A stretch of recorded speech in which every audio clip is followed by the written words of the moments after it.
Fantasy genre is laced with magic and characterized by its imaginative settings. Ripe with mythical creatures, quests, and wonderful plots, fantasy is, and will always remain, an incredibly extensive, ever-expansive genre that offers a vast potential for creativity and intrigue. I'm going to be reading nothing but fantasy for an entire week. That's right, 7 days of nothing but shadow daddies and girls who ultimately make terrible decisions. Let's jump right into it, shall we?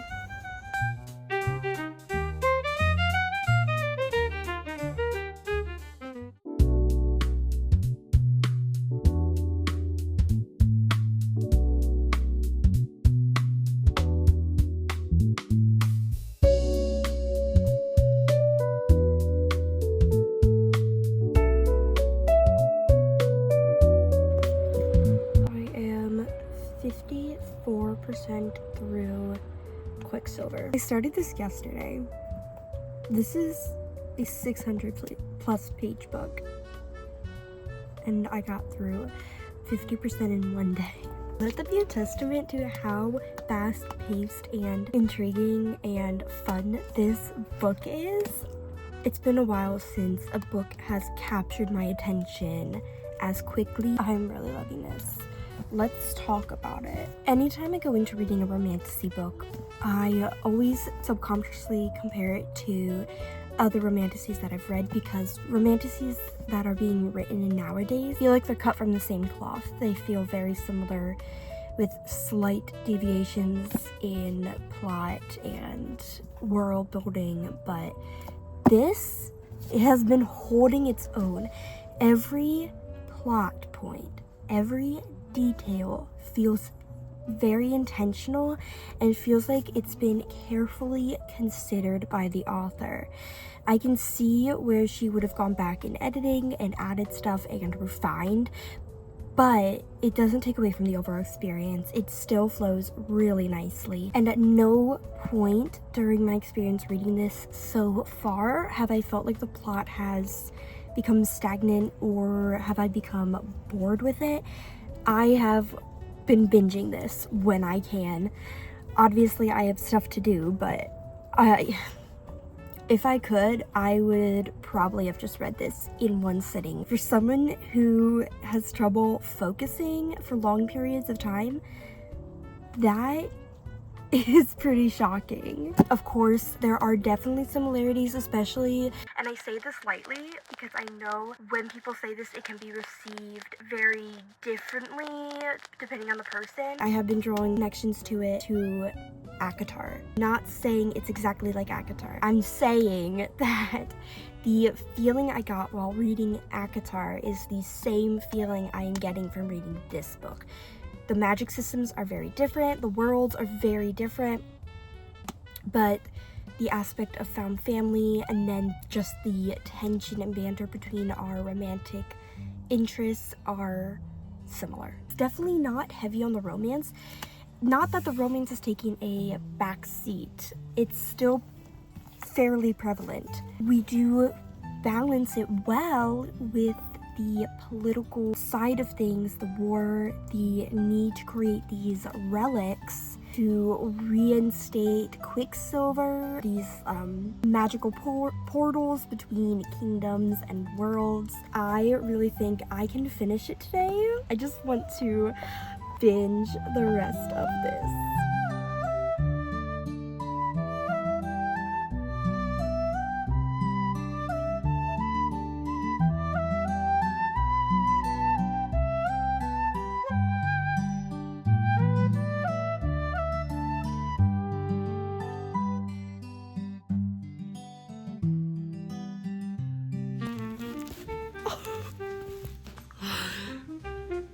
What was that ending?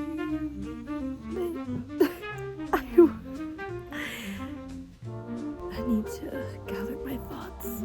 So, as I said, I finished Quicksilver last night.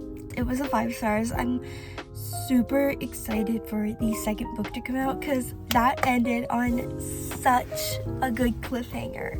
So good. I love the magic system of Quicksilver and the idea that there is an alchemist who can control Quicksilver and communicate to it. That is just such a unique aspect of the magic system that I have never seen in a book before. I think it's time we move on to the next book.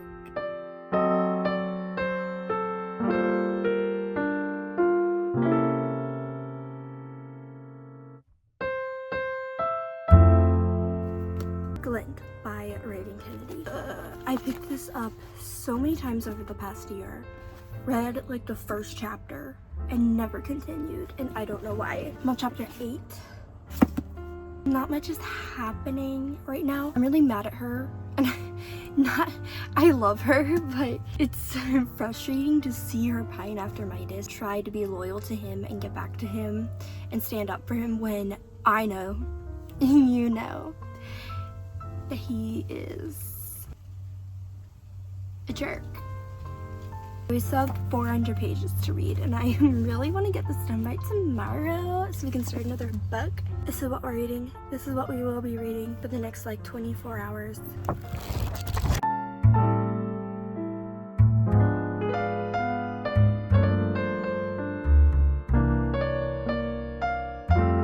We are 60% through Glint. Things are really heating up.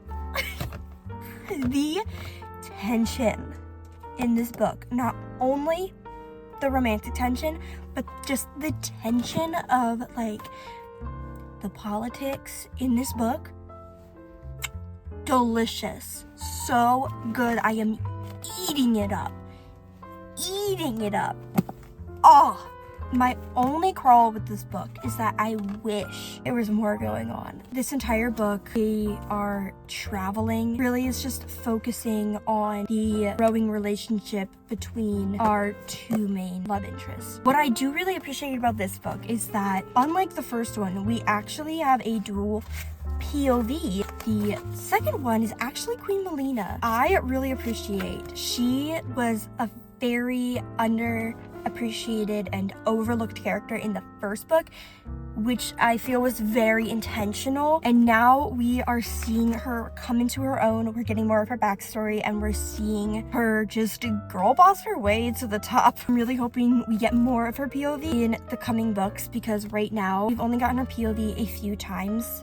It's just here and there scattered throughout the book. It's going really well. It's super fast paced, and I am loving it. We are all done with Glint. This was a good time. It wasn't much of a plot in this. The entirety of the action happens in the last like 60 pages. The entire book is basically just Rip, the soldiers in his army that she gets to know. They're just trying to help her see that the way Midas treats her by putting her in a cage and parading her around as this golden, precious thing is not right. It's not okay for him to do that.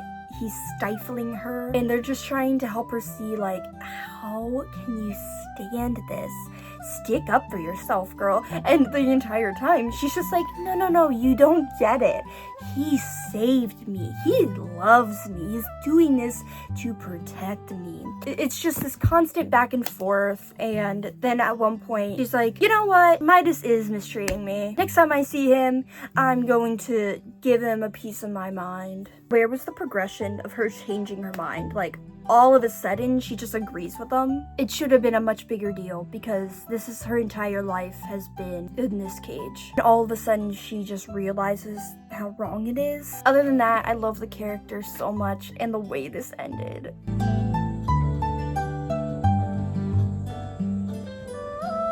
The third book they are reading is one that I have seen floating around for a while now. I know nothing about this series. This is very different than what I initially thought. There are pirates, and essentially what we're dealing with is this guy called the Crow King, and he is fae, but he is part bird, like a werewolf. He can turn into a crow. And then we have our female main character. She is a captain of a pirate ship. She has her own crew, but when we first meet her, she has been taken captive by the Crow King. She is sentenced to die. He comes to her and he's like, you're not being executed anymore. You have been handpicked to marry me. This guy has had 99 other wives.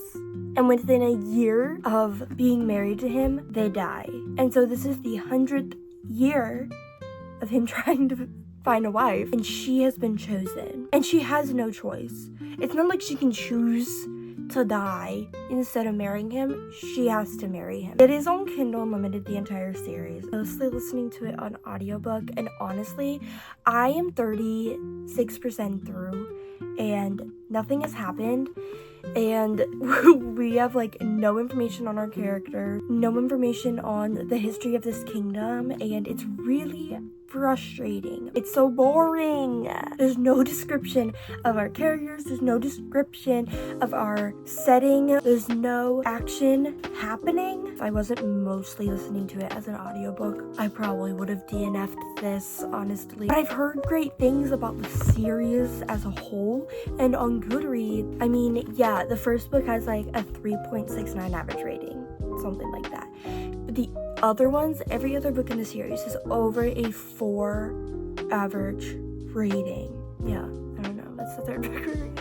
Okay, we're back. I have finished Wings of Ink. It makes a lot more sense now that I realize this is a Beauty and the Beast retelling. I did not realize that, and there were so many things that were confusing to me. Very much in line with Disney's version of Beauty and the Beast. Basically follows the same plot. It's basically just the movie, but if Belle was a pirate, and if the Beast, if he was instead, and if his entire staff was instead cursed to be this half human, half crow creature. Because it is a multi-book series, the ending, it does not wrap up in a nice little bow. In fact, the ending was so good. I'm going to say the ending was the best part of the entire book. It left on a huge cliffhanger because I didn't like most of the book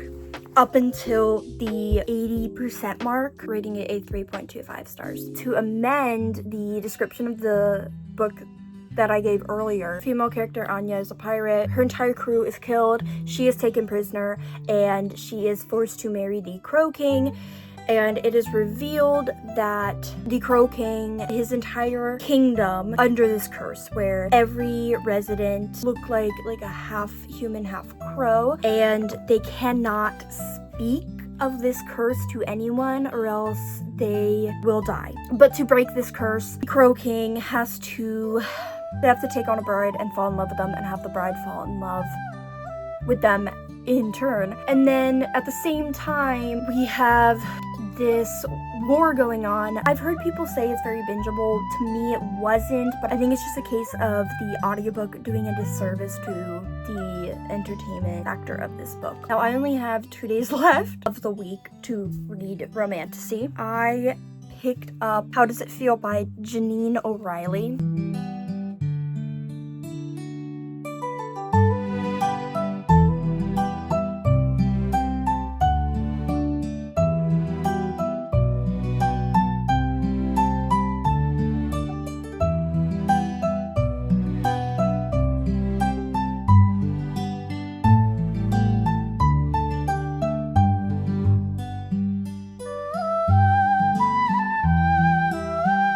Sorry, what was this book? If you want to read this, I would say don't read the synopsis. I literally don't know how to summarize this book without giving anything away.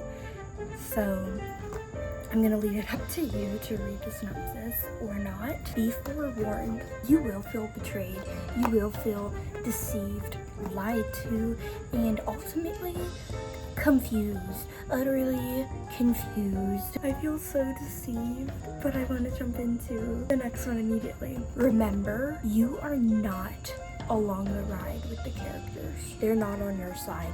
It's first person, multiple POV, but they are not on your side. You are merely a spectator to their twisted mind games. Did I finish this book or did this book finish me? It's a 5 stars. I mean, clearly, I cannot wait to get all 4 of those books. I'm so glad the series is completed because I need to finish it immediately. It's actually my priority, except I'm not letting myself read the next one right now because I fear I will spiral. We are going to be picking up A Torch Against the Night. Yeah, there's already a bookmark in it. I have been jumped into it straight after finishing this because I needed it to divert my train of thoughts. We are going to be finishing out the week by getting as far into this as we can. It's already nearly 6 o'clock on the last day of this week, so we're not finishing this. Let's just jump into our last Romantasy book for the week.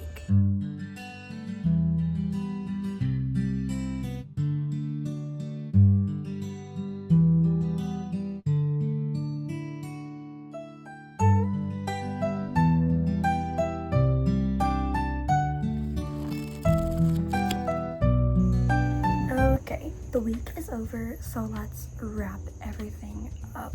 Last night, I actually read 280 pages of A Torch Against the Night. It's so good. I was crying.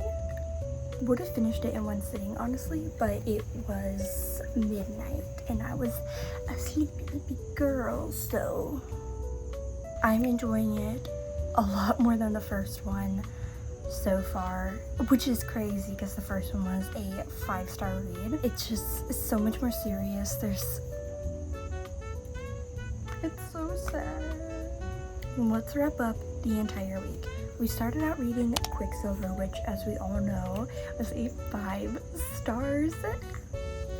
I cannot wait for the second one to come out. It comes out in like early November, so I am counting down the days. Then we read Glint, and that's the second one in the Play the Prisoner series by Writing Kennedy. I absolutely loved the first one. Read that in one day. It was a 5 stars. Glint was, I think I gave that a 4.5 stars just because not much was going on and there were a couple of aspects about it that kind of bothered me, that interrupted the overall flow of the story itself.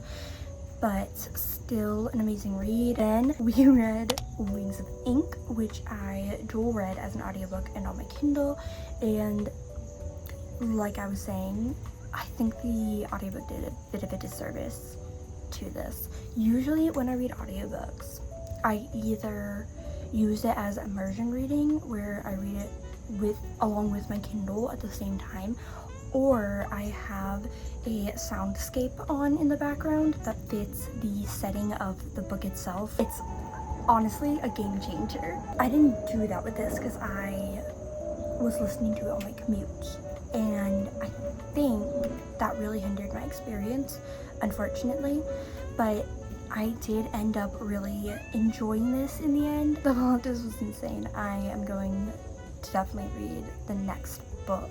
But I gave that one, I believe, a 3.25. And then we read How Does It Feel?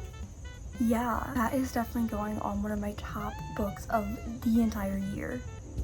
That was so addicting and so confusing, and that was unlike any fantasy I've ever read. It's exactly what I've always wanted from a book, where the reader isn't along for the ride with the characters. We're not let in on everything that's going on with the characters. Instead, we are a part of the court. We are just another one of the side characters trying to figure out what's going on along with everyone else. That was absolutely 5 stars, 6 stars, infinity stars, and I cannot wait to jump into the second one. And then, like I previously said, we finished up reading as much of A Torch Against the Night as we could, and I got 280 pages in. Adding all of those together, we read 2,171 pages this week. What? A little insane. I love Romantasy. I don't know what else to say. But that is all from me. Please, please, please remember, you are so brave, you are so kind, you are awesome, you do amazing things.